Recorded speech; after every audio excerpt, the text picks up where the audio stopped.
2, 1. All right. Welcome back to another episode of Lone Star College Football. I've got a friend of mine, Daniel Greco, with me. Hey. Say hello, Daniel. We are going to be talking about some Michigan football today, and I figured me and Logan picked Michigan to be our Big Ten team to follow this season. But ultimately, we didn't really watch all their games last year, so we don't know all the ins and outs of the team the way we do Texas and Baylor. So we've got Daniel on here. He's going to give us the rundown of the roster, what he thinks about the position groups, the strengths, the weaknesses, how he thinks the season may go. We're going to get in all that. We're going to go ahead and jump into the quarterback position. Just 2 days ago, they announced that J.J. McCarthy is going to start week 1 against Colorado State, and then Tayden Mcnamara is going to start against Hawaii. And I guess Harbaugh will kind of figure out it's the other way around. That. Yeah. So okay. Cade's going to start week 1 versus Colorado State. Then JJ will pick it up week 2. And now Cade started most of the season last year, right?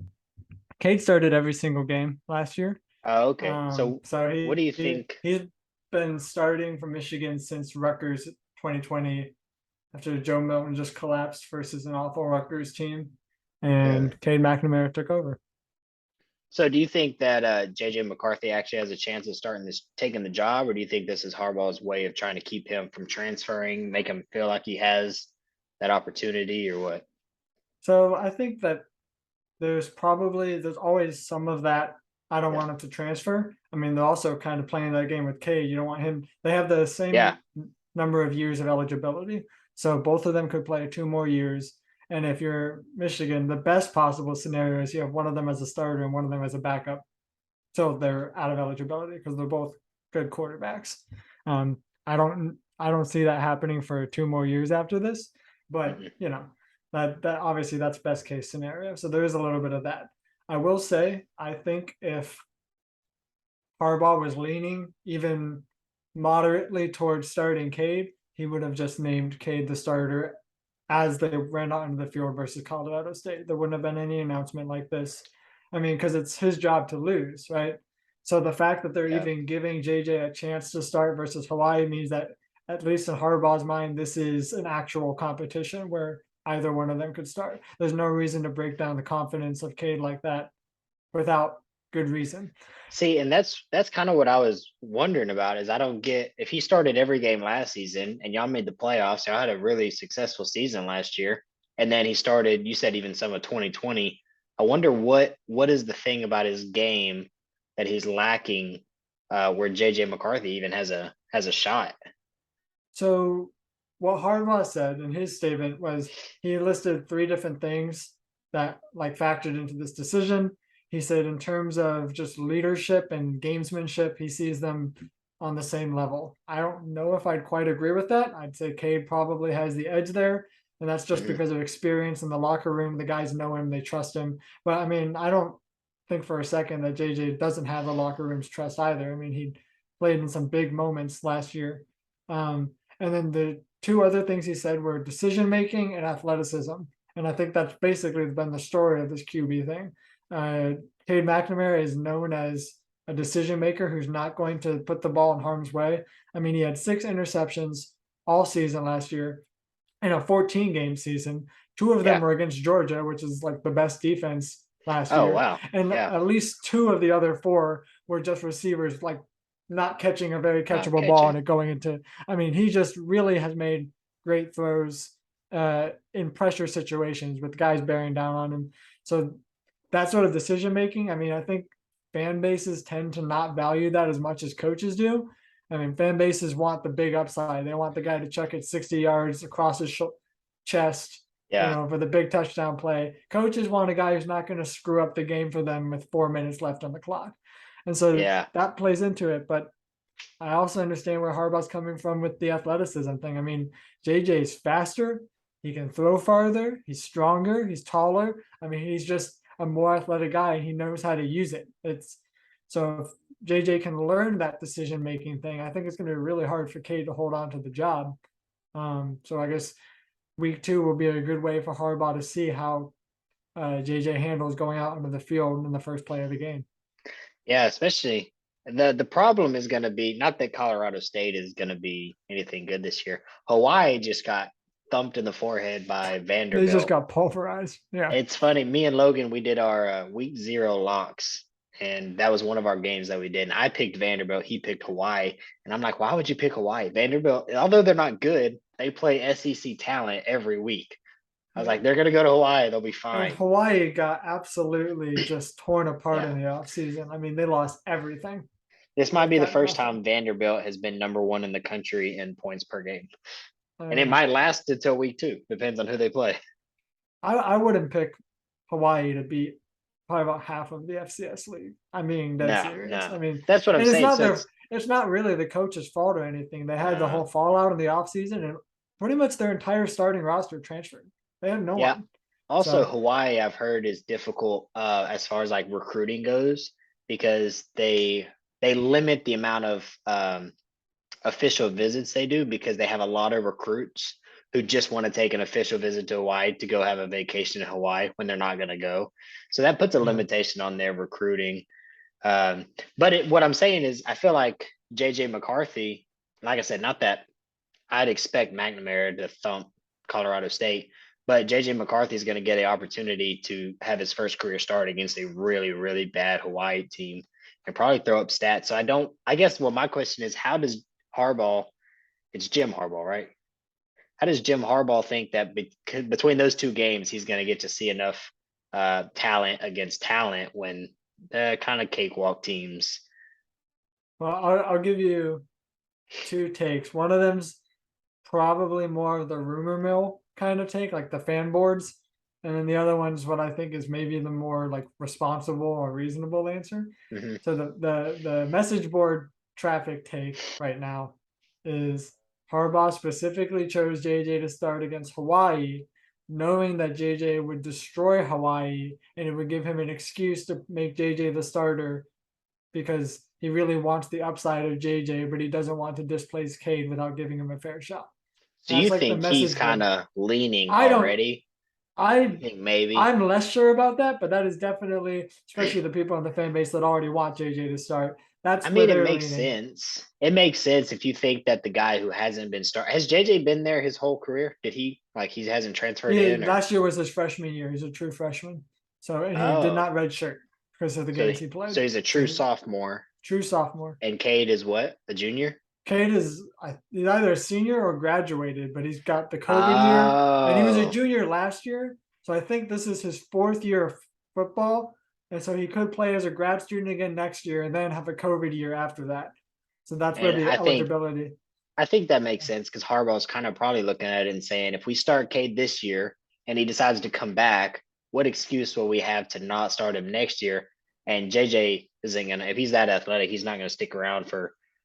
He's already sat one. He's not going to sit 2 more seasons just for 1 or 2 years of eligibility. Since he didn't redshirt, unless he's planning on redshirting as a sophomore, then he'd have his senior year to play and be wasted. So I think that actually, whether or not that's true, I don't know, but I think that could make sense to say you want to start the younger guy. Texas has Let him go Hudson prove it. Card, Yeah, prove it, Hudson right? Card and Quinn Ewers, and Hudson's been there for 3 years. If it's not, which it's different because I think for Cade it is clicking. For Hudson, I Yeah, think when part of it's clicking. Cade took him to a Big Ten Right. championship. You see behind me, so it's a That little would bit be different. hard. That'd be hard to The push him other to the side.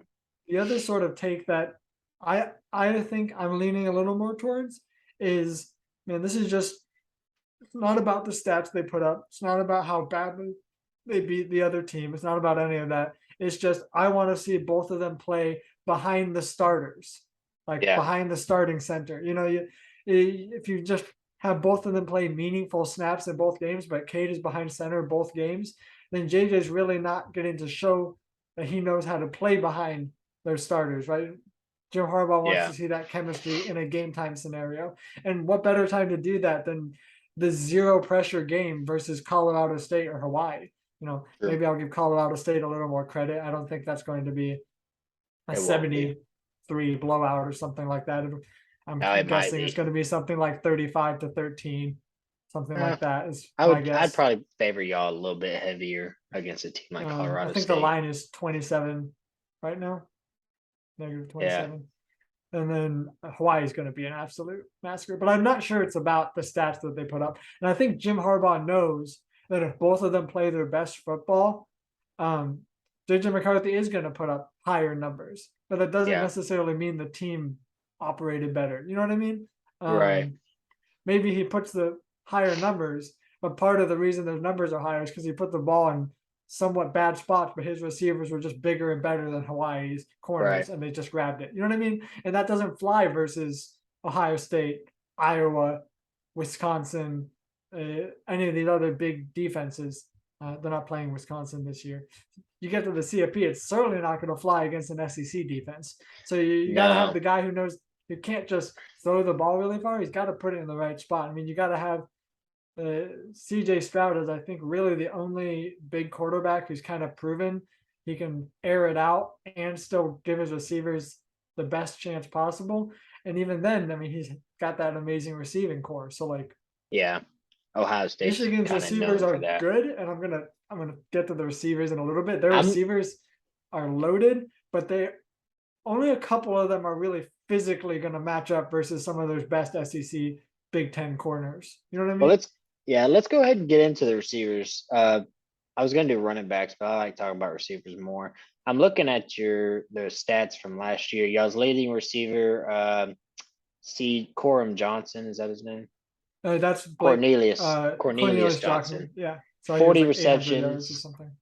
40 receptions, 627 yards, Yeah. 15.7 average, and 3 touchdowns. Man, 3 touchdowns for leading receiver is not very high. I'd wonder, I can but give you the reason for that because right y'all's now. running back had 30, you had 31 They punched it touchdowns in. just in your bag too. Yeah, We y'all got in the red zone, just if we hand the were ball within off. 5 yards of the if we were in the 5 yards of the end zone, they did not throw the ball. There's no reason Now, to. I mean, Hassan Haskins just Haskins, punched it. and he's in the NFL, right? For the Titans. I He's just on the drafted him Titans. on my fantasy football team. That's right. Nice. Nice. So Corum is going to be a starting running back. Well, we'll get to that in a second. Yeah, for your receivers, you've got one guy at 40 for 620, 38 for 430, 25 for 4. So it looks like he spread the ball out pretty well I last think that's going to season. happen again. Yeah, I mean, just kind of lean on so that. when Harbaugh was naming the starting receivers and maybe their backups, he listed 10 guys out of spring camp. That's an insane number. I mean, obviously the coach is going to be hyping up players a little bit, but if he's mentioning them on his depth chart announcement, that means there's someone that he wants to see the field at some point. Whether they actually catch the ball more than once or twice is one thing, but you got some really good freshmen coming in with some great athleticism. Darius Clemens is a guy that's 6'5" with crazy wingspan. I mean, that guy's going to be a physical freak this year, if not in the next couple of years. But then to the guys who just proved themselves last year, I mean, who knew who Andrew Anthony was before he dropped almost 200 yards on Michigan State out of nowhere as a freshman? I mean, Andrell Anthony. Yeah. So you got guys like that who now he's got one of the starting spots. You got guys like Roman Wilson, who I was telling you before the show started that, I mean, maybe he's not quite as good at catching it because he's got the bum wrist, but he's fast as hell. I mean, he's one of the fastest guys I've ever seen play at Michigan. These guys that do end arounds like AJ Henning, it's just a crazy good receiving core. I'm gonna have to ask about Mike Sanderstill. It looks like he's a defensive back.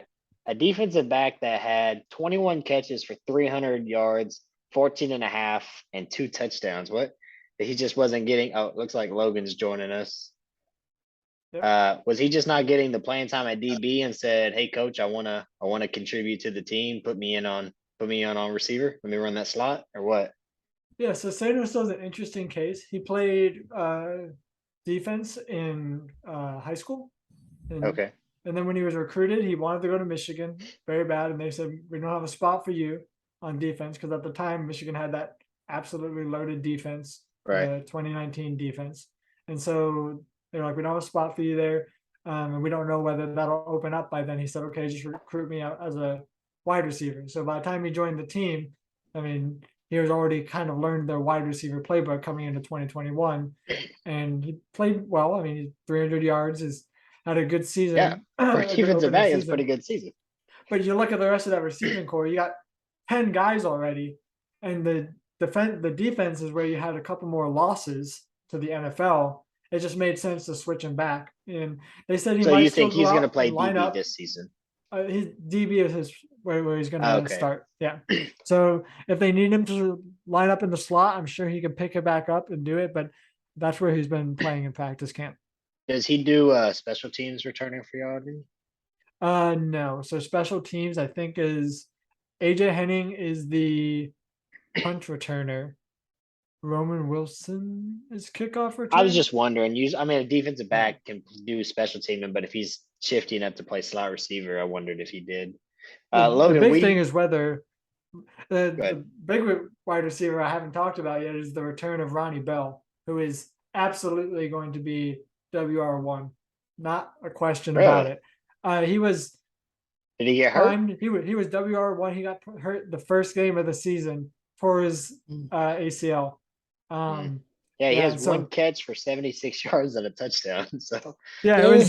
it was a monster catch versus Western Michigan. And then he had another amazing one-handed grab that got called for DPI or for OPI that absolutely was not. Just didn't even touch the guy. And so yeah, people were mad about that, but that was a one-handed grab. And then the third play that he went out on, he tore his ACL. It was a kickoff return. So he used to be our kickoff return specialist because he's really fast. And so a lot of fans are wondering whether he's going to be playing that kickoff return role again, or whether they're going to be a little more careful with him. I wouldn't. Apparently, his speed is back up to where it was Good. before the injury. Good. So I expect him to be WR1. If anyone's going to eclipse 1,000 yards, which I think is unlikely given how many they have, anyone's going to go over 1,000. It's going to be him. Let me catch Logan up just real quick. We've talked about the quarterback situation. Harbaugh's released that Tayden Mcnamara will start against Colorado State and JJ McCarthy will start against Hawaii, and then he'll decide who's going to be the starter for the rest of the season. Okay. We've gone over the receiving position just a little bit and touched on that. And I guess You're talking that'll about lead Ronnie us. Bell right then? He was talking about Ronnie Bell right then. Okay. Yeah. So the last thing Daniel said was whether or not he'd go over 1,000. I'm looking at your rushing last season, and I see Haskins. He plays for the Tennessee Titans now, and Corum. I'm assuming Corum will be your starting running back. He was second with 144 attempts on 952 yards, 11 touchdowns. But he averaged 6.6 yards per carry. He I'd was a little more imagine of the open space running is back. y'all's So offensive line all returning? all except for one guard and the center. The Okay. guy we're replacing him at guard, what they basically split. So like the guy, Zach Zinter is replacing Zach Zinter is replacing the starting guard who left for the NFL, and he basically played almost as many minutes as the starter, so I'm not worried about that at all. And then we're replacing Vastardis at center with Oliver Tame, who's from Virginia and was a Remington finalist, so best center in the country finalist. Wow. So I'm really not So worried your about the offensive O line's line. gonna be fine. Yeah. So really, your quarterbacks are just gonna have all day with whoever it is, and your running back shouldn't have any problems finding a hole. That's why I was. So what I was saying was, you don't know if he'll reach 1,000. If you've got a running back averaging 6.6 yards a game, I mean, he carried 144 carries for just under If he 1,000. doesn't hit 1,000, it's not because he's bad at football. It's because the running backs are going It's going because the crazy. running backs That's to be honest actually, with I you, think if we have two receivers over 1,000 yards, it probably is actually a bad sign for Michigan's offense. It means the running backs and the offensive line are not operating the way they did last year. So- Go ahead. Go ahead. So Michigan's more run heavy, right? We definitely were last year, especially Okay. the biggest challenge to overcome offensively, I think, is going to be other than the QB competition, which we already talked about, is going to be figuring out who that short yardage guy is. Because Hassan Haskins was just money. I think he had one or two negative plays the entire season. He just averaged couldn't fall backwards. 4.9 yards a Wow. carry. I mean, I mean, there would be that's a great. hole, or like the defensive line would just break up the offensive line, and Haskins would just fall forward every time. It was unbelievable to watch. So that's a big loss, I think, bigger than a lot of people are saying. I mean, everyone's like, oh, well, you still have Corum, and he was crazy, but Corum was partially so good because he never had to worry about short yardage situations. They could throw him in when they wanted to go for one of those around outside running plays, knowing that Haskins would push forwards if they didn't make it. Yeah. So Donovan Edwards, I think, is probably the linchpin of the Michigan offense. He's going to be the second running back. He got some good minutes in towards the end of last season. Had a great breakout passing reception game versus Maryland, over I think almost 170 yards receiving. So he's gonna, and he was highly touted, 5-star recruit. He's bigger than Corum. So if they can get him to not only be as fast as he is, which he's very fast, if they can get him to bulk up just enough to get them that short yardage, if he can even do 2/3 what Haskins did, I think they'll be fine. But that's going to be a big question mark. He's also, might I say, #1 QB in the Big Ten 2021. He threw one pass for 75 yards for a touchdown. So he has a perfect QB passing rating.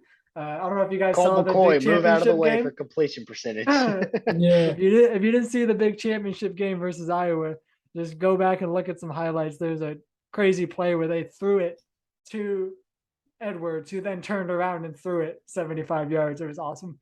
Well, Edwards is y'all's third back last year. He only carried the ball 35 times, but still maintained a 5.0 yards per carry. So I think it sounds to me like y'all's running just between your top three. Y'all had over 2,000 yards rushing. Your quarterback had just over 2,500 yards passing. So it sounds to me, if y'all can just mimic that productivity from your running backs last season, I think you'll be fine. Let's get into the defense. Unless do you have anything else on the offense? Any standout players, or better yet, let me ask you this question: any true freshmen coming in this year that you think can step on the field immediately and make an impact? Sounds on like the that offensive center. side. Yeah, it sounds like that center. Well, he's not a true freshman. He's a grad transfer from Virginia. So he's the opposite of a freshman. Okay. Never mind. He's nuts, but he is not a freshman. So on offense, I'd probably have to say Darius Clemens is probably a wide receiver that could make an impact, just because, like I said, he's got the body to do it. He's a big guy, and we don't have as many bigger receivers. I mean, Cornelius Johnson is, I think, the tallest receiver right now. Clemens might be about the same height. I'll look him up on. But freshman is really on offense. I don't think freshmen are going to have as big of an impact. I think we're basically returning everybody. The production was great last year. There's no real reason to stop using the guys who started last year. Well, that's probably the best. That's probably how you know your team is coming together, is when your true freshmen get to sit for a year and develop. That would be ideal. That's a great sign. It's bad when I'm talking about Texas. Like we're gonna have probably 2 starting offensive linemen that are true freshmen, 1 receiver playing a ton, another receiver probably getting in. So that's where it's not good. Darius Clemens, 6'3", 205, a mid 4-star, number 24 receiver in the country for last year's class, number 1 in Oregon. So he wasn't even technically y'all's highest rated receiver. Tyler Morris was rated higher. But yeah, he seems like a stud. So the freshman question is a good place to transition to the defense, though, because that's where I think freshmen are going to have a bigger impact, for better or for worse, like you said. One of the big surprises coming out of that depth chart announcement was Mason Graham starting at the defensive line, true freshman. Okay. And there were definitely options to have a sophomore or junior starting at the DL. So, I mean, that means he put on a clinic at spring camp. We saw in the spring game, he was pushing around our offensive line, which is like not easy to do. No, that's a good line. I think that could be huge. Just have a guy who's that young and already that starting. I mean, that's a big deal. And then the one I'm more worried about is they have Will Johnson, who is a 5-star, big time recruit. He's kind of the crowning jewel of that recruiting class, if you want to say, cornerback. And as awesome as that is, the fact that he is playing backup or kind of rotational backup to the other starting safeties, so like he's like their third safety basically, is a little worrying to me that he has to go out there, and we just really don't have great depth at corner right now. I mean, one of our starters, RJ Moten, played his first game like 7 or 8 games into the season last year. There's just not a lot of experience at cornerback. And when you're missing like guys like Hutchinson or Jabo putting pressure on the quarterback immediately the way that they did last year with both of them gone, that really puts a lot more pressure on the back end of that secondary to cover their guys. And I mean, we're missing probably our best cornerback in Vincent Gray. He went to the NFL. We're missing guys like Josh Ross, who maybe wasn't as good at the pass pro, but definitely brought that sort of linebacker run stop. He's a big team leader. He's gone. I think really the only guy I'm confident in at the cornerback sort of secondary position is DJ Turner. That guy's a monster. Really, really good. But that's really it. I think that secondary, if I was going to pick one weakness from all the different sort of positions on the field, it'd be the secondary. And I don't think it'll be bad. Same. And I'll tell you why when I get to the DL. Like, I think the DL is still going to create pressure. But if there's a weakness to exploit on this Michigan team, I'm going to pick the secondary. Well, with that, I mean, let's jump into the defensive line. I've got pulled up. Y'all had, and we talked a little bit about this off recording. So I really just want you to say just what you said. I've got Aiden Hutchinson and Ajabo, who just left for the NFL. Between the two of those, that's 25 of your 34 sacks on the season. So what do you think that defensive line is going to be able to do for production this year without those guys? Look, what I'm about to say is going to sound like such a homer take if it doesn't pan out to be true. I don't think the sack production is going to drop that much. So in past years, with the exception of 2020, which is an exception for everyone, Michigan was getting anywhere from 29 to 37 sacks a season. The 34 sacks that we got last year were just right in the middle of that average. It wasn't crazy production compared. Michigan defense has always put pressure on the quarterback. So I'm not that worried about guys stepping up and getting their 5, their 6 sacks and really making that happen for the defense. The thing that I am worried about is what that does to opposing coaches' game planning. So if you watch interviews with coaches after they played Michigan and after their quarterback felt the pain of getting hit by a Jabba or Hutchinson multiple times, the coach would just come out and say, man, game planning for that was a nightmare. It was like the worst thing I've ever experienced. Was I had like fits in my sleep trying to think about how I'm going to block 2 guys on both sides coming at my quarterback, like top NFL first round draft kind of guys. So while I don't think Michigan's going to struggle to get to the quarterback the way a lot of like the media thinks they will, I do think other teams are going to be a little more free to play the game they want to play. What I was telling Christian before the show is, I mean, really you saw most teams give up trying to play the way they usually played. I mean, the way they lined up their offense was just not the same that they did versus other people, because they were having to put in their third string, but really big, beefy running back to hopefully put in some sort of protection for the quarterback anytime they wanted to throw the ball. So there was no option available there. The one sort of more talented, bigger team that thought they could play their own game and not worry about that was Ohio State. And Stroud got sacked 4 times. And so that just kind of shows the impact of that sort of game planning, the way that really affected coaches' abilities. And that's gone.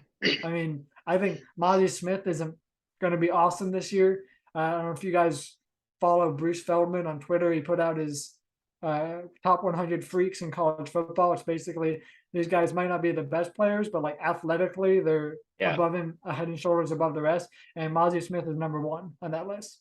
340 pounds, 33-inch vertical, just And absolutely what insane in the position is weight that? room. He's going to be nose tackle. So not 33 quite inch vert at nose tackle. 33-inch as Say a his nose name Oh, tackle. one oh. more time. Mozzie Smith at Yeah, 340 pounds. I mean, the 6'3", guy's 337. the God, guy's a freak, and so that I'm not worried about D line getting pushed. I'm not worried about like quarterbacks feeling like they have all the time in the pocket. But it's not the yeah, same when the nose tackles the guy getting that push versus a guy on the edge. You know what I mean? It just right. doesn't put the same sort of blinders on the quarterback. So we'll see how that all works out. I'm excited to see the D line. I'm excited to see linebackers step up. I think that we got some good linebackers. So I think the defense will be fine. The one thing we haven't touched on is coaching, and they do have a new DC, but he's coming out of the same Baltimore Ravens system that Mike McDonald did, Minter is. So Mhm. I don't think his time at Vanderbilt is representative. You guys understand as well as I do the kind of talent that they're dealing with there. So Asked Hawaii about that. yeah, exactly. And we I'm talked I'm about not that just a little bit. I'm not that worried about the coordinating position. Maybe a little more about defense.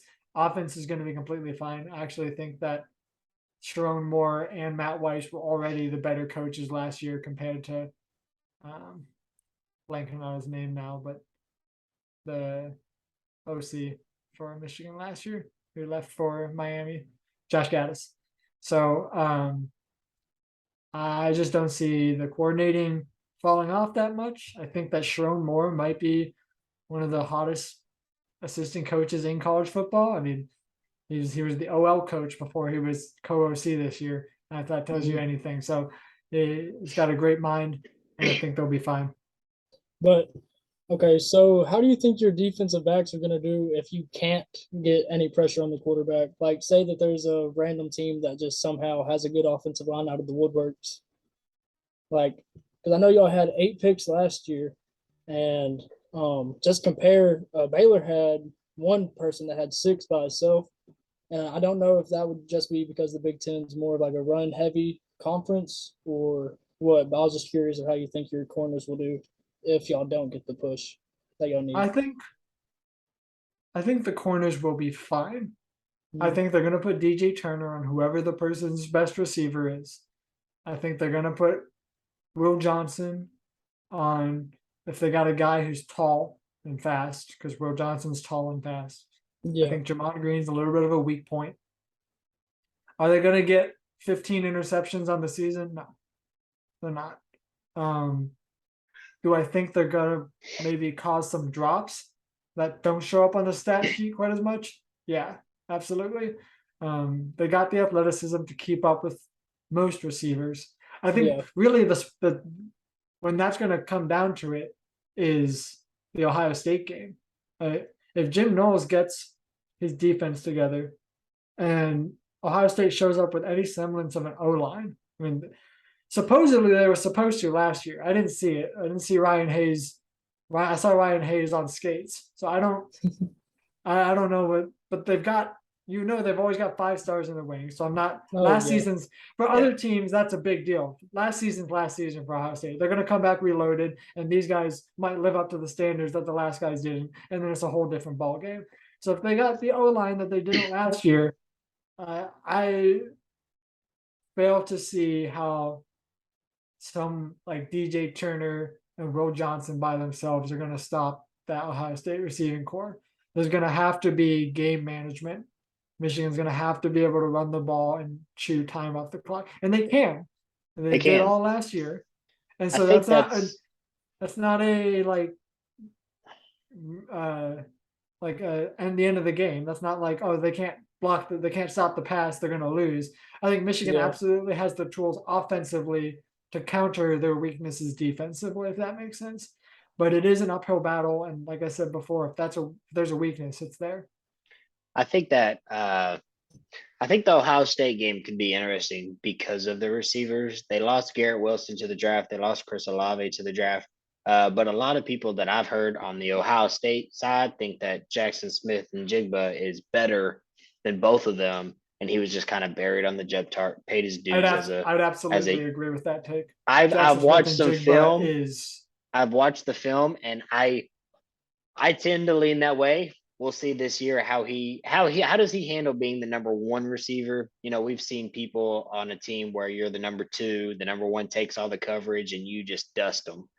So we'll see this year how he does as being the number one guy. Can he get open? I'm pretty confident that he can, but until we've seen him as the number one, I'm gonna hold off on saying he's better than them because they were both first round draft picks. I'm pretty sure. I will tell you the two best corners on Michigan's defense last year were Vincent Gray and DJ Turner, with RJ Moten being the third.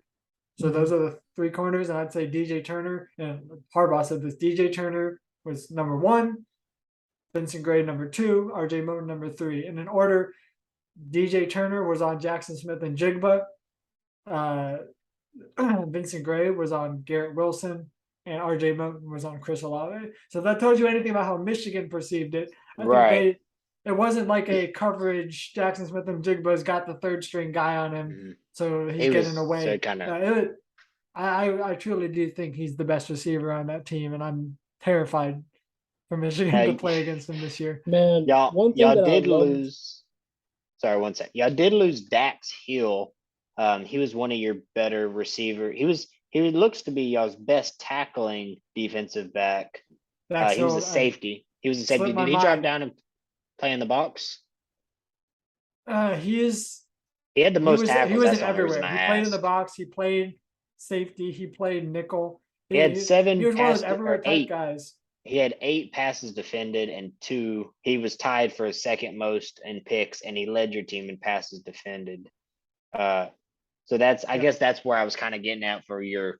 How are y'all's defensive backs with Jackson Smith and Jigba on the scene, number one guy? Yeah, I think RJ Moten did have a breakout last year, and he wasn't really on anyone's eye. He wasn't really on anyone's mind coming into the season. Like, I didn't hear that name once.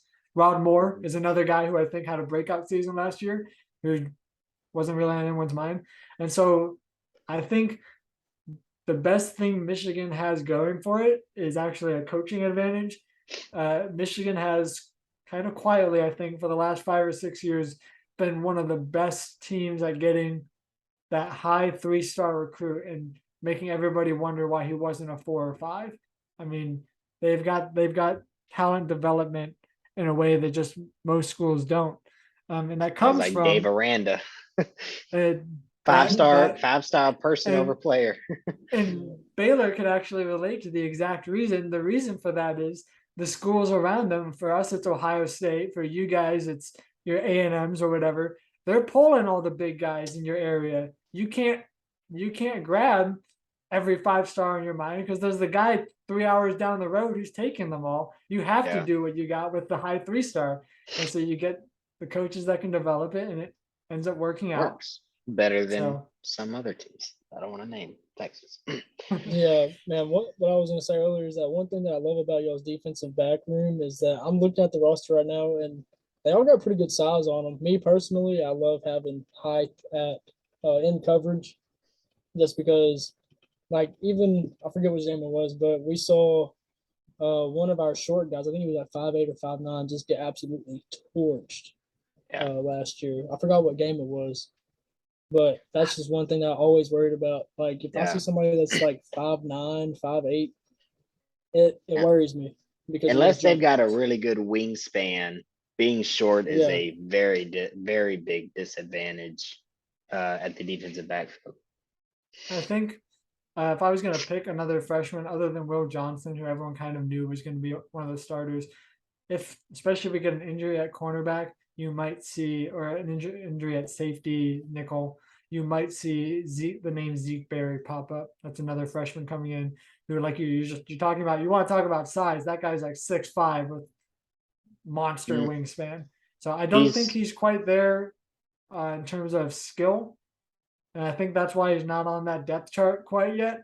He is a true freshman in the way that you think about true freshmen, but if they can work on him during the season and maybe get him started next year, that guy is big. Yeah. Well, so I found him on here. Will Johnson 6'3". It says Zeke 247 has Zeke Berry listed at 6'1", 195. It has Miles Pollard, defensive back at 6'2". Let me see.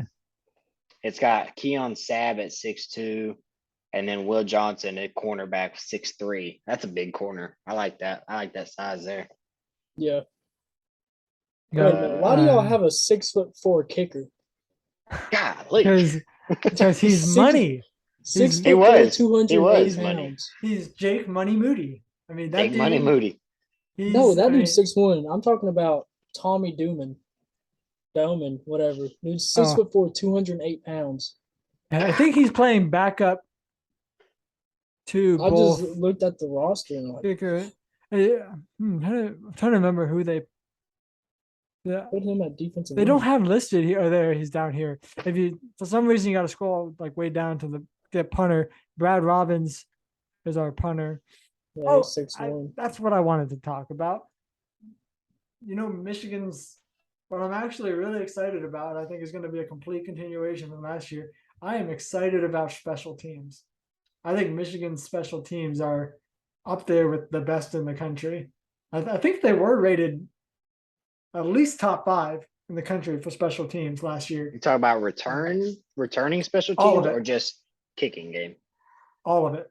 Their kicker was he was like tied for number 1 in the big, like depending on which news magazine or coaches poll or whatever, he was back and forth with the guy over at Ohio State. They had their punter was tied for best with the guy from Iowa. They've got great return specialists. They had multiple returns for touchdowns on both punts and kickoffs. I mean, the special teams is just dynamite. And unlike a lot of teams, Michigan really values the coaching for that. They got Jim Harbaugh's either his son or his nephew, and he's like their dedicated special teams coach. He did it last year, and I think the year before that too. And that's like a guy you're not going to lose because he's playing for his dad. I mean, he's not going anywhere, so you can kind of just hold on to him as money. Yeah, that's not a bad gig. Jake Money Moody was 92% on his field goal percentage, 23 or 25. It looks like his 2 misses were between 40 and 49, but he was 56 for 56 on extra points. So that's solid. That's one thing for Texas. Yeah, that's one thing for Texas that we've lost Dicker, the kicker. He's in the NFL, kind of bouncing around teams. I really wish he had stayed another season, but we've got a new kicker this year, and Brett Auburn, I think, is going to be his name. So I don't know how that's going to work, but Michigan seems like y'all's kicking game is going to be second to just about none this season. Well, with our offense and defense discussion pretty much concluded, unless y'all have anything else, let's get into the season. Let's get into the games that we play or that y'all play that we're going to be rooting for. I'll touch on the first couple. Logan, you have the schedule pulled up? Yeah, I for just Michigan. pulled it up. All right, I'm gonna touch on the first 5. Logan, you can take the next 5, and I'll just say kind of what I think, and then Daniel, you go ahead and take it away with what your predictions. We want predictions. We want a win-loss record. That's what we want. Undefeated. Undefeated. 12-0. No sweat. If it was up to us, there'd be 3 undefeated teams. Yeah. If it was up to us, it'd be Texas, Baylor, Michigan, and probably Miami in the playoffs. So we've already kind of talked about Colorado Colorado State and Hawaii. So I'm just gonna skip over those unless you have something you really wanna. I'll give you my logical and my emotional prediction. I'm gonna tell you right now, my emotional prediction is 12-0. We can just start there. See, and we did our Big 12 predictions. If you haven't watched that video, go check it out. We just dropped it today, the day of this recording, which is the 29th. And we gave our logical. Obviously, our emotional is Texas is going to go undefeated. Baylor's going to go undefeated. even though we Yeah, have I to was play Just each by stressing other. about playing that each one other, right? hard. Yeah, even though we Yeah. play each I other, was we're just stressing. I'm like, man, that game will get a weather delay. It'll get canceled. We're not losing. it'll be okay. They Uh, already know we're going to be in the Big 12 championship. It's fine. Yeah. So for Michigan, I'm gonna start. I'm gonna skip over UConn as That well. non-con schedule is just, I mean, they're gonna win. It's Y'all gonna be playing like- embarrassing. It's Y'all are gonna playing not like teach us A&M, anything. getting 3 free wins I every will year. say, To Michigan's benefit, the schedule was supposed to be harder. Okay. There What were happened? schedule shenanigans with the COVID year, like pushing different teams around. Like teams wanted to like keep their non-con rivalries, and basically Michigan ended up on the short end of a stick with and the carousel and had to pick up some FBS teams real quick, and that's how we got UConn. So Well, let me, it should let have me been just Coast say- State, Hawaii, and I think it was a Pac-12 team. I think it was supposed to be another Pac-12 team after playing Washington. Well, but let I me. can't remember who. I can preface this by saying I kind of give some crap to teams like A&M who play what seems like 2 FCS schools every year. There's no part of me that wants Bama week 2.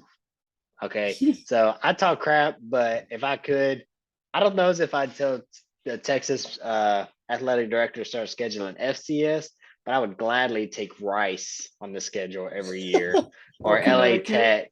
LA Tech, Not yeah. Rice. Yeah, that's I'm talking, let's play some of those teams because Texas over the last few years, we've had back-to-backs with USC. I remember us playing Notre Dame. We played LSU in 2019, the year they won the championship. 2020 got canceled. Now we've got back-to-backs with Bama. I think we have back-to-backs with Michigan and Ohio State coming up. I don't know what they're doing. We have I'm not excited started. for that Texas Michigan home and home. I'm not. We haven't started 3-0. We haven't started a season 3-0 since I think the year we went in 2009 when we went to the national championship. So granted, some of those we had an easy non-con and we dropped back-to-back years against BYU and back-to-back years against Maryland. Thanks Charlie Strong and Tom Herman for that. But speaking of Maryland, that's where we'll get in. Week 4, we have Michigan knocked up to a perfect 3-0, starting the season playing at And if Michigan. not, All I'm three. gonna be. Oh golly, y'all if I- first if- 4 Straight? games. If we are not 3-0 going into Maryland, you need to check up on me because I'm gonna be like I'll call on the you. couch with like an empty bottle of vodka next to me. It's gonna be really The bad. big old like Yeah, 2-gallon tub of ice cream. Just crying. yeah. Yeah. We'll Just cry we'll be my in eyes out. contact. So week 4 is y'all's 4th straight home game. I think Playing it's 8 home Maryland. games this year. What do you think about the Terps this year? Probably So I'm gonna whose do. brother is their quarterback? Is it DJ's brother? No, it's Talia Tagovailoa. It's Tua's brother. Tua's brother. Yeah. So I will say this about the Terps. They are best in September. Now, I does that directly agree. correlate to the weakest teams on their schedule? Absolutely. I think they're not a good team. September, Maryland Except is for a when they joke. played Texas. Maryland is a team that I think it comes down to coaching. And listen, I love Mike Locksley like as a person. I think he's an awesome coach. I think he's a really good guy. I think he like really wants the best for his players and everything. I don't think his coaching ability is up there with the rest of the big. His recruiting ability is insane. I mean, Maryland's consistently in the top half of the big for recruiting. Yeah. I think they have been like top 4 or top 5 as of late. I mean, they should Which be. is They're not a in the team you DMV. would think. The Not a team DMV is a great recruiting area, so they should be recruiting well. But the results in the field just don't match up. I mean, I think every single year I've looked at the game and then been like, well, they got Talia Tagovailoa. They've got, they've got great running backs, a great wide receiver who like put up great numbers last year. Michigan's going to have to play really well to beat them. And then I think the average margin of victory from Michigan versus Maryland is like something like 45. It's like not even close. Just smoke them. So I'll give them. I think they will be a little better than last year because they pretty much are returning almost everyone that matters. So one extra year. I don't think it's going to be a 52-20 21 or whatever it was last year. I'll give it 35-14, Michigan.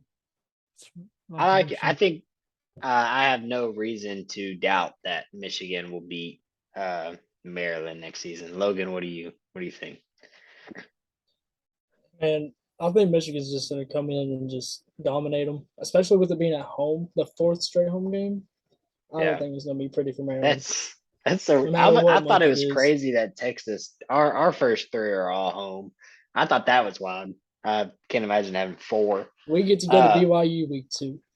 Yeah, go to Provo. Woo. So going into week 5, y'all have Iowa. Now, I had sent you a text a couple of days ago about what you thought on Iowa, and I loved your response. So I'm gonna say real quick about Iowa last season. I'd have a conversation with my dad because he would come over on Saturdays and we'd watch college football when I got home from work. And every time Iowa was on, I was like, "Let's watch Iowa." And he's like, "Why do you want?" I said, "Because their defense is so good." And I've listened to these podcasts and they keep picking Iowa and everybody's against Iowa. But I was like, if their defense holds up, they're gonna win. And he's like, "No, they're gonna lose." And it seemed like every time we'd watch Iowa, they would win. And so I should have been betting against my dad on Iowa, but I You wasn't. can't do that. That's illegal. So I sent Daniel a text and I was like, "Hey, what do you think?" Like I was telling you about the podcast and like we're gonna talk about Michigan. And one of the only games that I think Michigan could drop is Iowa if their defense holds up. And Daniel informed me pretty quickly how he felt about the Hawkeyes. So Daniel, I'm gonna push this your way. Let's hear it. This should be fun. The Hawkeyes are a fraudulent team. They're and I don't mean any disrespect to the majority of the Iowa football team. I'm going to be very clear where I think the fault lies. Brian Ferentz might be one of the worst OCs in college football, offensive coordinators. I mean, his play calling is just atrocious. Yeah. Every single year, and it has been every single year. And the only reason he's there is because Kirk Ferentz is his dad, and I would live and die by that. And usually when you have a team and they're returning starters all across the board on offense, that's a good thing. For Iowa, that's like the worst thing that could happen to them. I mean, Spencer Petras is not a good quarterback at all. And No. it's partially not his fault. The best thing I can say for Iowa is that like all of the bad juju that Nebraska had last season, I mean, Iowa just got the reverse end of that. And there must have been some sort of like curse on the corn that year where Iowa's corn got all the power and Nebraska got none of it. Because the exact same thing. I mean, like you think, what's it called? And it's not all luck. I mean, they got so many interceptions. Some of those were lucky. Some of those were their team putting themselves into a position where they can make the play. The defense is going to be good again this year. I don't think it's the best defense in the Big Ten. I think Wisconsin's the best defense in the Big Ten. But it'll be good. Let me talk real quick on Iowa's interceptions. So we talked earlier, Michigan had 8 last year. Texas had 7. I don't recall exactly how many Baylor had, but we know that one of their players had 6 alone. Iowa had 25 interceptions last year. Yeah. That is absolutely, how do I find what their what was their turnover margin? 25 interceptions and how many fumble recoveries? It should be at the bottom of the stats. They had 31 turnovers their way. But like you mentioned, Petras is not a good quarterback. A completion percentage just under 300 attempts, 57% completion percentage, 10 touchdowns and 9 interceptions. Like their defense carried. And from the outside of a couple games scored more points than their offense. Yeah. Right. And I do remember watching some of those. From the outside of the Big 12 looking into the Big 10, I saw Iowa and I was like, oh, that's a good team. But I didn't realize just how much that defense was carrying Petras. Because like I said, they were at one time ranked like number 3 or 4 in the country. And then they fell off pretty bad. The reason I say they're fraudulent is that defense was carrying them against Yeah. teams that were prone to making mistakes. 25 interceptions, 5 of those were versus Maryland. 5. Like Yeah. 3 or 4 of them were versus Nebraska. I mean, it's just like the stats are awesome, but when you like dig a little bit deeper, Yeah. it just shows a team that's entirely one-dimensional. And like I said, Just mute yourself, Logan, if he's trying. Yeah, I was thinking about it. like I said in my text to you, I was saying all season, I'm like, guys, they're not that good. And everyone's like, you're just hating on the Big Ten West. You're just a Big Ten East fanboy. Yeah. And I was like, wait till the championship game when they got to play an East team that matters. Because they had an easy road. They didn't have to play Ohio State. They didn't have to play Michigan. They didn't have to play MSU. And when they played PSU, their Sean Clifford got hurt halfway through the game. Penn State was winning before that. They had no roadblocks on the way to the championship game. And then they finally played a team that could play offense versus their defense. And that completely shut down their own offense. And what's the result? 42-3. They're just, Yeah. like, I think Michigan was great, but like Michigan only put up 42 points. Michigan put up 42 points on Ohio State too.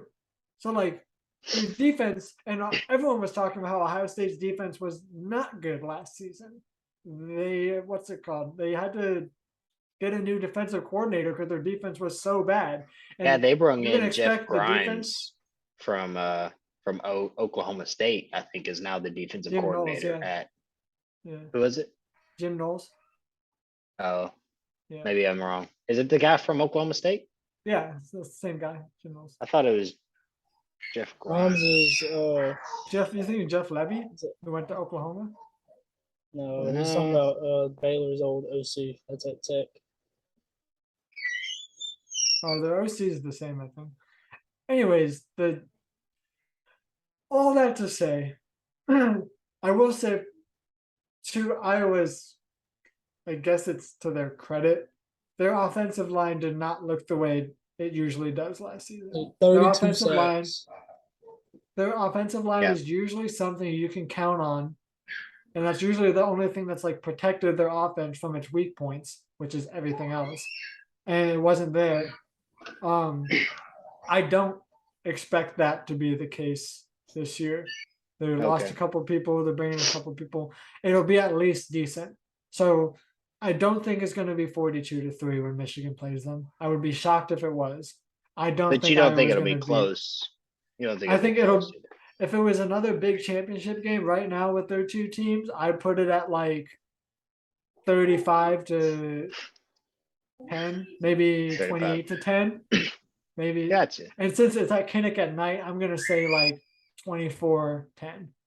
That's I think that's what I'm gonna predict. That's pretty close, actually. I don't know if I'd put Um, it that close. And I think it's going to not feel as close. Like I think Michigan's gonna probably double their yards, but they're gonna get interceptions, they're gonna get turnovers, fumbles, and then the offense is gonna squander it.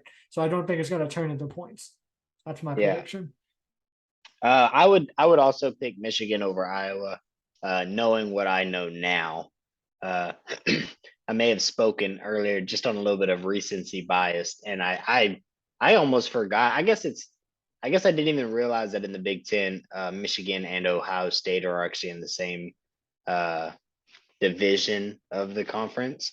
I guess I always Yeah. just assumed that it would make sense for them to be on different divisions so that they can play each other in the They conference title specifically game. did that so that they Other wouldn't teams have could a make it. rematch in the conference title game. But they Every didn't want single year. because we were gonna play each other at the end of the year every year, no matter what. Right. That rivalry game's not going anywhere. So you have to put them in the same division so that they don't, because it makes. I mean, this No, tells you me how personally, I'd rather close- see that game twice than Michigan and Iowa. Yeah, So, but the old farts who love tradition hate that. So true. Yeah, but I if just they want were good worried football. about tradition, they wouldn't have it put. won't mean as much. If we I have just to want play good 'em football. twice. It don't mean just as much when y'all beat them twice. That's Tell what that I'm to saying. the tell that to I'm the on- coaches, the players, and the fans. It may not mean as much to everybody else, but to the fans, I'm us on the playing same place you are, Oklahoma. but I don't care if we play Uh, Oklahoma week 1 in Dallas for the Red River, in the Big 12, in the playoffs. I don't care if we I will scrimmaged them in the say- off season. I want to kick their tails. Yeah, it was pretty nice to have to, after climbing the mountain that was Ohio State, to get to To just have coast on Iowa. down with an Iowa championship. That felt pretty good. Yeah. I'll get in. I'll do one more and then Logan, you take the next three. Okay. So the next one we have up is Indiana. We don't need to Um, spend time on this for time's sake. yeah, It's gonna be I a slaughter. I won't Wanna spend say- too much time on it. Just talking about their roster real quick. Yeah, their number one quarterback as far as the stats go didn't even break 1,000. They had 4 quarterbacks throw 58 passes or more. None of them are over 55% completion. They only threw They did not win a conference game last year. Yes. 9 touchdowns all season and threw 15 interceptions. That's an easy dub for Michigan. They're gonna be a little better this year than they were last year, but not by much. I'm gonna say they're Not gonna win enough. one conference game this year. But Yeah, if we go they're back worse than to- Kansas. if we go back to Iowa, they only had 12 passing touchdowns to 11 interceptions. And by the way, their turnover ratio was only 12. Which to have that many turnovers on the defensive side of the ball and your turnover ratio to only be 12 says Yeah. something. They lost Yeah, they lost their 8 defense fumbles. truly carried them. Man, But- can you imagine how good Iowa would have been if they actually had just a mildly competent offense? Iowa could have been a force last year. Yeah, That's crazy. If Logan, they why had don't an you go offensive ahead and line. why don't you go ahead and lead us into Penn State? What do you think about the Nittany Lions? Ooh, let me go back. Man, y'all got Yes. them at home. I know that Michigan has a crazy home atmosphere, and I don't. I'm actually gonna, against my better judgment, because I love my team, I'm gonna push back on that a little bit. Michigan doesn't have a crazy home atmosphere. We got a good one, but As it Penn just, State is- has a down. crazy, but Penn State has a crazy home atmosphere. Penn State So the has fact a- that you don't have to play a whiteout game against Penn that State it really great. is. The benefit here is not playing at State At is Penn college. State, yeah. That's the and listen, I love the Big House. I think it's the best stadium in college football. It certainly has, for my money, the amount of people they fit in that place to all get a good view of the field. The feat of engineering there is awesome. Great noise. The noise isn't quite as loud as some of those steeper stadiums because they sacrifice noise for viewing when the way they design the stadium, which I understand. But the reason for that goes into why the home atmosphere isn't as good. Michigan has the problem of a lot of their season ticket holders being old people who go tell students to sit down when you're up by 4 points and the defense is going for a huge stop in the fourth quarter, and they're like, "You're blocking my view. Grandpa?" Sit down." It's No. it's like it's That's a how they're gonna known teach you this problem in lesson, the old man. stadium. Yeah. So like it's a good atmosphere and like it'll be loud. It's probably gonna be a night game. It's gonna be loud, but I just don't want any sort of misconceptions about the Michigan home atmosphere. I do not think it's got anything on Penn State. It's more comparable to like a Michigan State than it is. So you to would Penn say State. any game, like if the spread on it is somewhat close, you're not a fan of people saying, well, it's a home No, game for home field Michigan, so advantage. give them a field goal lead or anything like that. Because I think- some college atmospheres really do, like Penn State really does, like that matters. A&M, much as I hate giving them credit, the atmosphere at an A&M game actually matters to the game. I would say it matters on who they're playing. Penn State, it's Yeah. gonna matter less. It's not a rivalry game. Like people are gonna care, they're gonna be loud. But like, I mean, you saw the way the crowd affected the Ohio State game. It really did. Like Yeah. even the old people care when it's Ohio State and Ohio Michigan State. State. You They know, say, all right, So you they're young gonna- and stand up. yeah. So it does matter, but it matters who they're playing as well. As far as the actual game itself, I gotta say, I've not been impressed with Penn State post Christian McCaffrey. Well, Saquon? actually, while Saquon post Barkley. Saquon, sorry. yeah, that's McCaffrey's what I meant. Wisconsin. Why? It's funny you said that because I'm looking at their stats here, and So we talked about on Michigan's defense, how the defensive line losing Aiden and Ajabo, we don't think that's going to be an issue, but technically it could put a strain on the defensive backs. Sean Clifford last year had 3,100 yards, 21 touchdowns, did throw 8 interceptions. So that's kind of heavy on picks, but their running game was 530. not. Yeah, like you're Non-existent. starting now. He averaged 5 yards a carry. It almost makes me wonder, why didn't y'all hand the ball to him more? Well, they split. It looks like they split between Lee and Kane. They both had But 108 why? and 106, but there was a 200-yard difference. If you I've go got a back and guy watch some averaging film, 1.6 yards per carry more than you, I'm not. And look, they've got another guy at 99. Why? Oh, it's Sean Clifford. Oh, dang. Yeah, that was a quarterback. Okay, so that tells me 99 their rushing offensive line attempts. is not good. That tells me their Yeah, offensive line is bad. If if you Sean go back Clifford and ran the watch ball the film, 100 times. if you go back and watch the film, the guy who's got the more yards per carry, he's the guy who is what's it called? Getting those little like shuffle passes, and he's getting the handoffs with the shotgun formation. The guy for the short yardage situation got zilch because the offensive line was just not. I mean, That explains the Clifford 200-yard difference. I feel for that guy. That guy I think he's balls actually a out good every season quarterback. for Penn State. I mean, he And had then over 2,000 yards. halfway through the season, the team tanks because he just takes one to the ribs every year. Yeah, he did get hurt last year. James I think against Franklin has Iowa. not recruited an OL in the entire time he's been at Penn State. It's really their biggest weakness. I think Penn State was on pace to be beating Iowa in the game that he got hurt on. Oh yeah, I think they were think playing would've. Iowa when he got hurt, and they were looking at winning. And I think that game is going to be really tough. I think their offense is going to be better. A couple of their recruits at O line look to be better than they were than it has been in the past. So I think they're going to have at least a decent OL.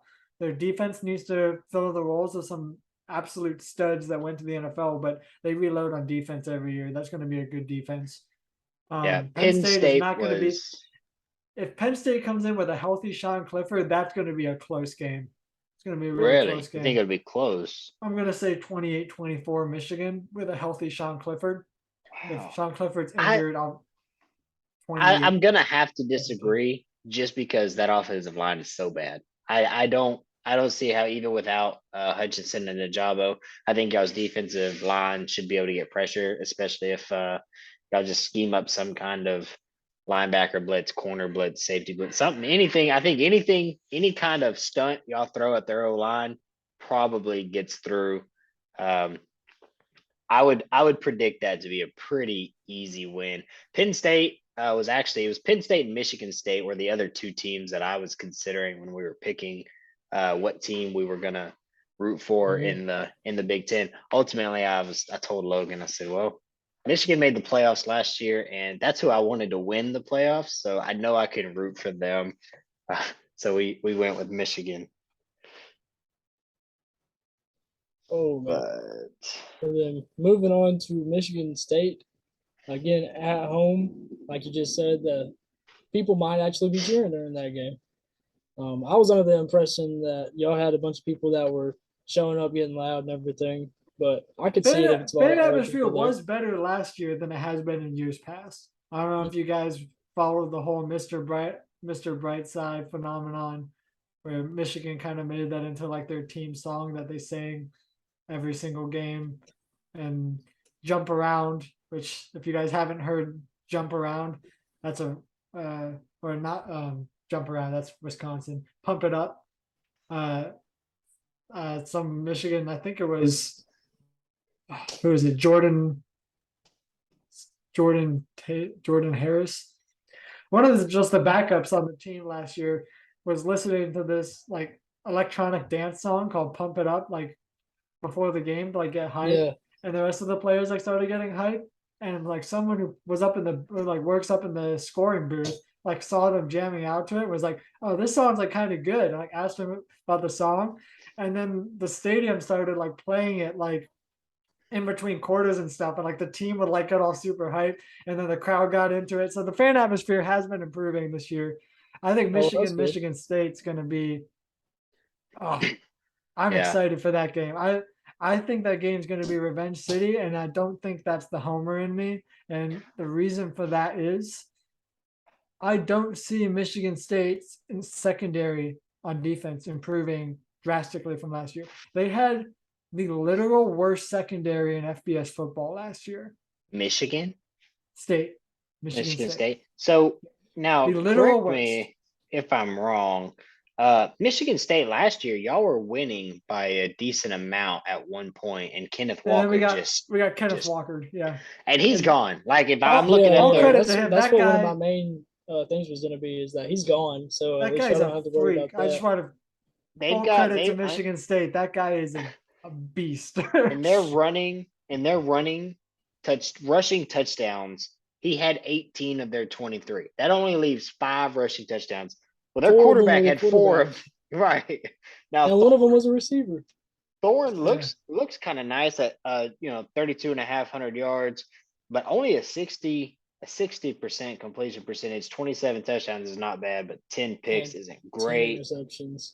So I feel like I have to lean Michigan even in this game, I'm leaning hard on Michigan. just because So I- your Kenneth Walker is such a big percentage, and Kenneth Walker's the only reason they won last year. So I don't see I'm why gonna I give would. you kind of my. I think Mel Tucker hit the transfer portal again. I would not be shocked if he found a couple. I don't think he found another Kenneth Walker, but I wouldn't be surprised if he found 2 or 3 guys who can sort of fill that production, at least to some extent, on offense.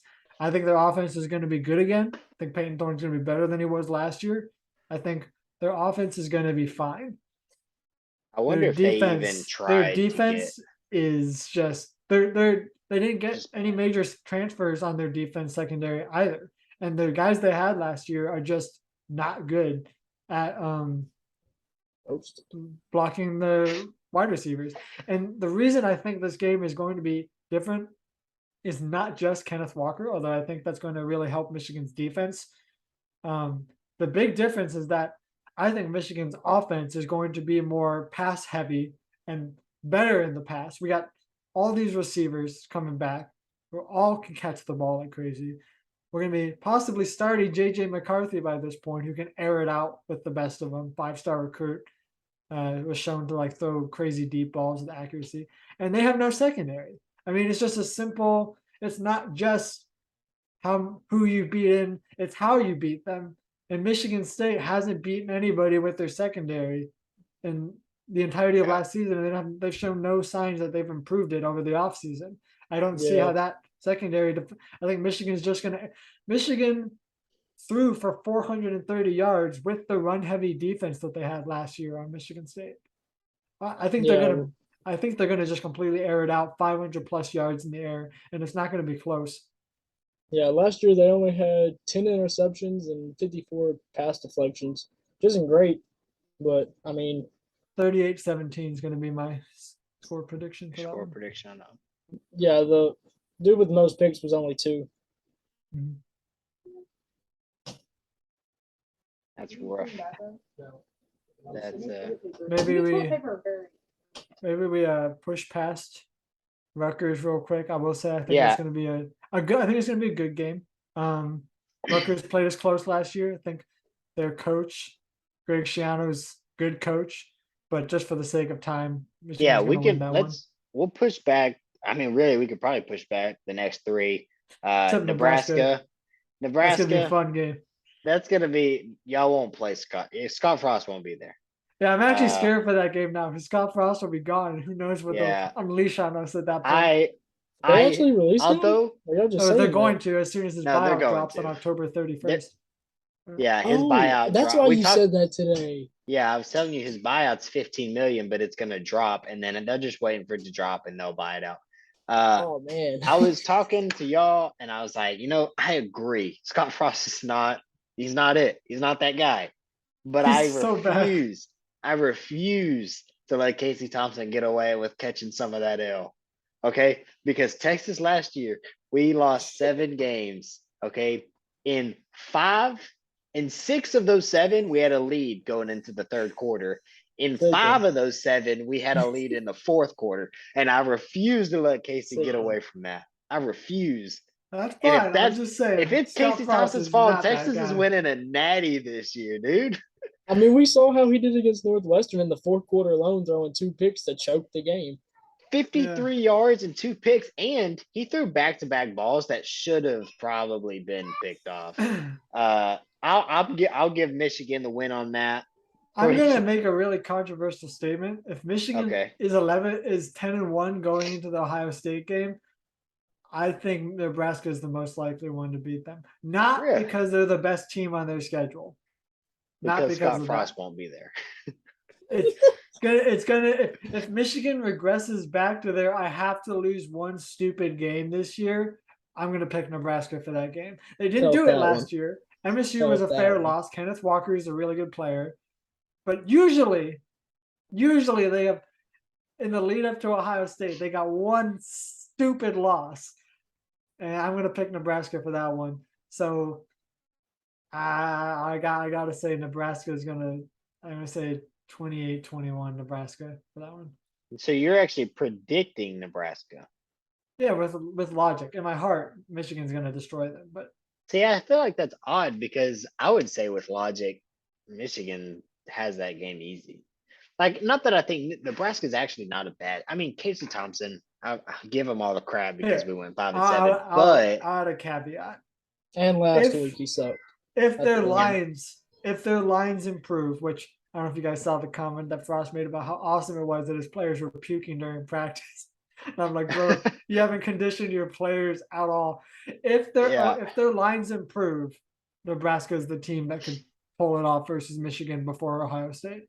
yeah, Logan, I think Scott Frost in the offseason was talking about how he was conditioning his players to where they threw up like 15 times this offseason.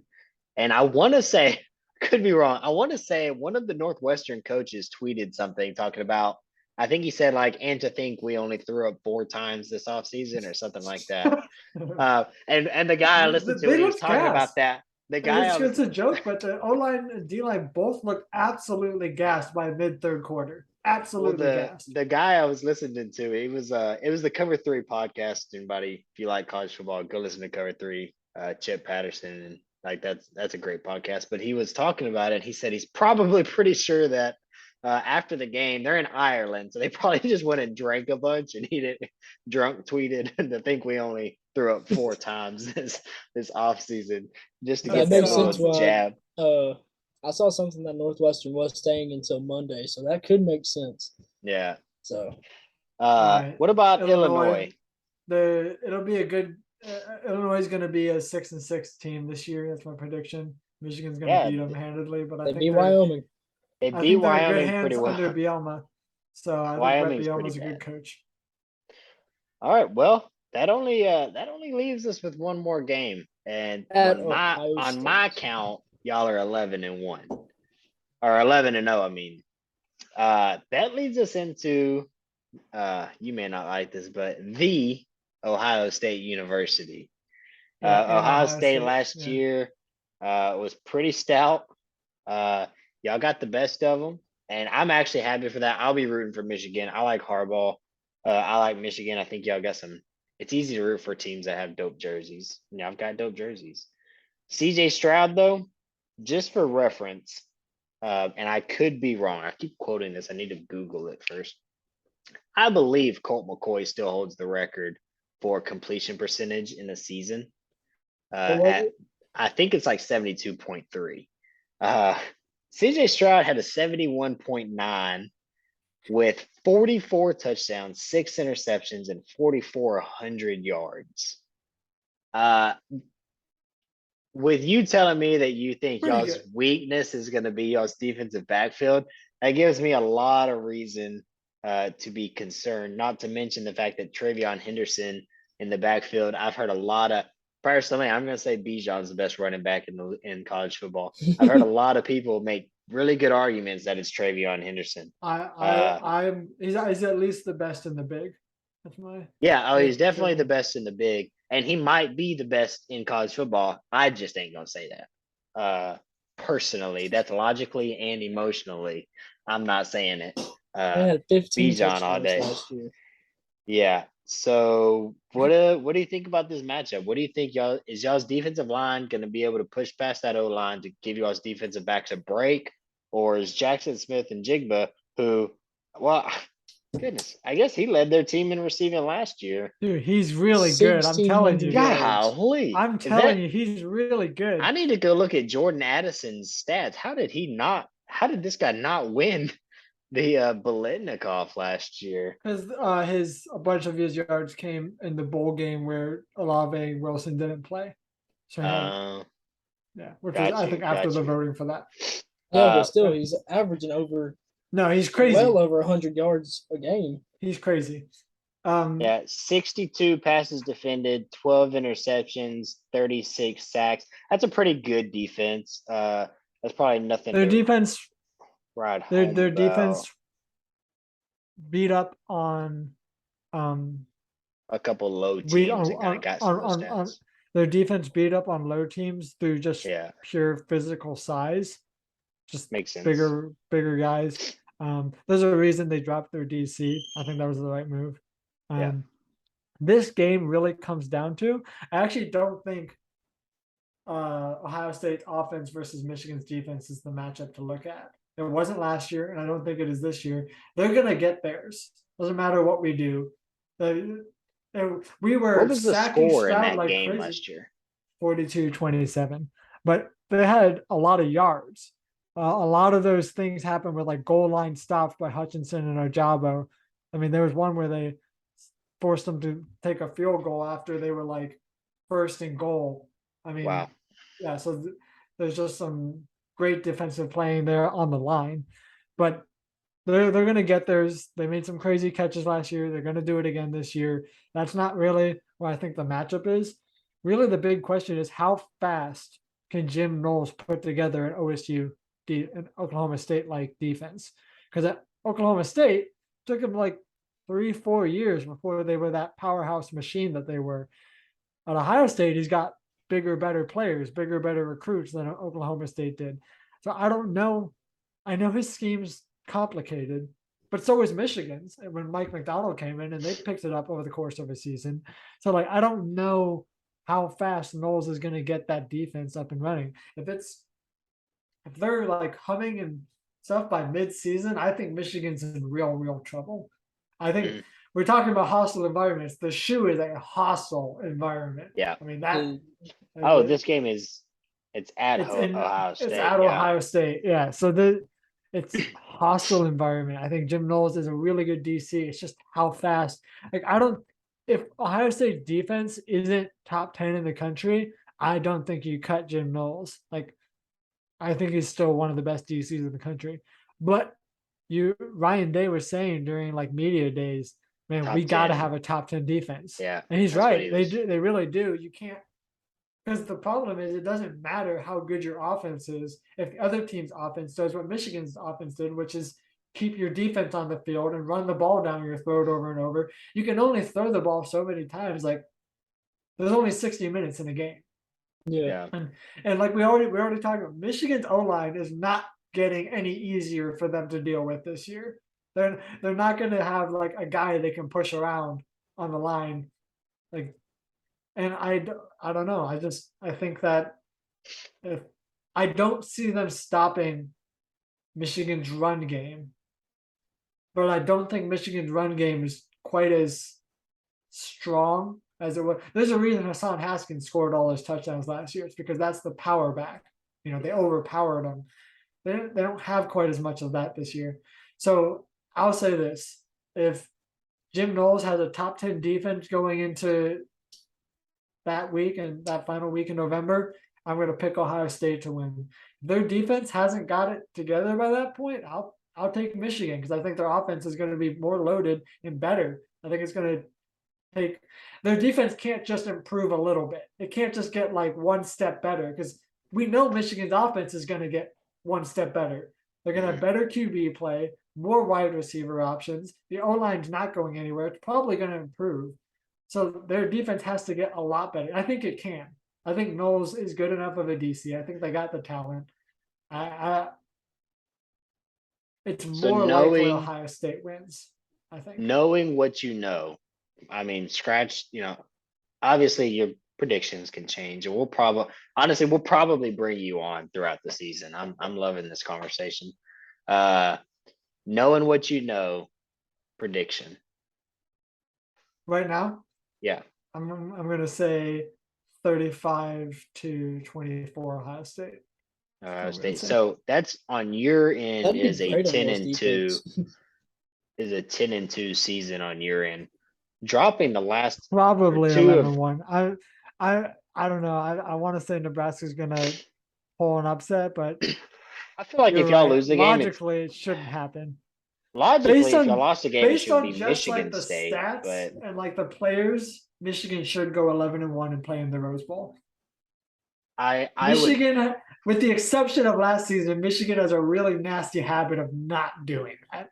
so So you sound like a Texas fan, because I'm at the point where I think Texas can win all the games. But then there's teams But like Baylor, Oklahoma State, and Oklahoma, where it's like, if we're gonna lose, that's probably who it is. And then there's the logic in me that says, wait, Christian, Texas can also Kansas. drop to Kansas or TCU or K-State. I mean, so there's so many teams. It's like we should never lose to Kansas or I TCU mean, or that's like what K-State. I was telling you whenever we were doing our Big 12 predictions about whenever Baylor goes to West Virginia. I'm worried about that. Because Morgantown, and that Morgantown is kind of semi-known for being a tough environment. Well, Especially for Baylor. I think that kind of wraps up what we've got to talk about. Daniel, I really appreciate you hopping on and giving us the info on the Michigan Wolverines this year. We're excited to follow them this season and see how. I'm really hoping for another playoff contention, because it's really the only team that we've chosen out of the other conferences that has a chance at playoff. We kind of specifically didn't choose Bama or Georgia. Well, I could never root for Bama, but we didn't choose Georgia. We didn't choose Clemson. I don't even think Clemson will make it. We didn't. I think Utah will make the playoffs, possibly in the Pac-12. We didn't choose them. We chose Michigan.